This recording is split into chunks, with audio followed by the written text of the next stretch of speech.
I'm here with W.C. Folks, who is a retired local banker as well as a very honored veteran.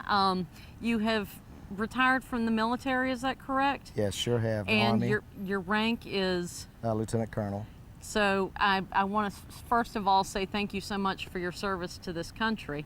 Thank you. But I also want to say thank you for your service to this community, because you were one of the people that started Oktoberfest. Yes, I was involved with it. Dan Hennis and I started it, I think it was in 1979. And it was a very abbreviated Oktoberfest at that time. There was no beer garden. Uh-oh. And what's Oktoberfest without a beer garden? With the help of Lawrence Distributing, about the third or fourth year we were able to get the beer garden, and it's just grown since then. Right. Last year, I think, was one of the best years we've had in many years, and I think the German family, with the full German lederhosen clothing and everything, it just exemplified Oktoberfest. I've been to Oktoberfest in Germany many times, and it's about as close as you can get to that. and there was actually a lady in Germany who gave me a pin for my hat. It's on another hat, but I've always appreciated that one because it says Guten Tag, y'all. And, and for people that don't know, Guten Tag means good day. Good day, y'all. So a little Southern German. Very much so, very much so. But it was the group, the German food, the atmosphere. It was a cool, brisk fall day. It was just like the real thing. Yeah.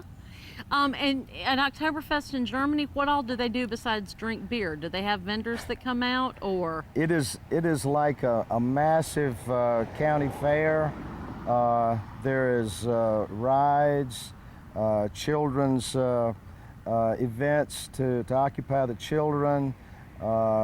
It covers a large area, and it goes from almost daybreak till I guess until there's no one left standing, you might say. But it's a very big event, and it actually is celebrated all over Germany, even though Munich gets the credit for it. But it's a big event for the whole community.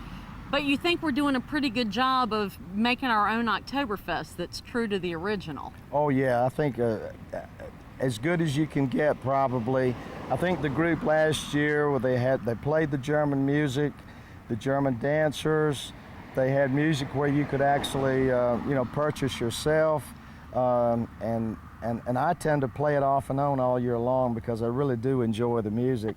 But it's a seasonal thing. It's very it's almost infectious. Well, now tell me, you said that last year was one of the best years you've seen, and I'm thrilled with that because Martinsville Uptown just took it over last year, right. And we worked really hard to get it set up. But what did you enjoy about it? What did you think was especially good about Oktoberfest? Well, it was good to see. It was good to see the large crowd, and of course this is during a political season, so there's always politicians and their supporters floating through the crowd.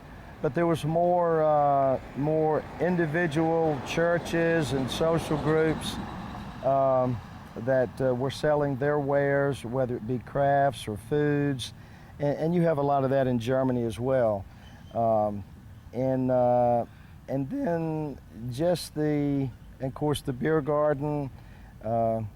It's just the whole thing, and that's the first time in quite a while we had probably a crowd like that, and we had a German group here many years ago, and it really reminded me of how that one was. It was a German family and very similar to what you had, except it was smaller.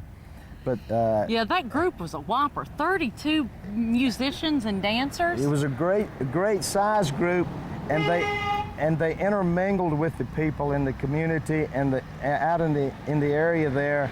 And I think that meant a lot to the people too. A lot of people don't understand Oktoberfest and some of the traditions with it, but they got out and talked to the people, and I think that meant a lot to the people as well.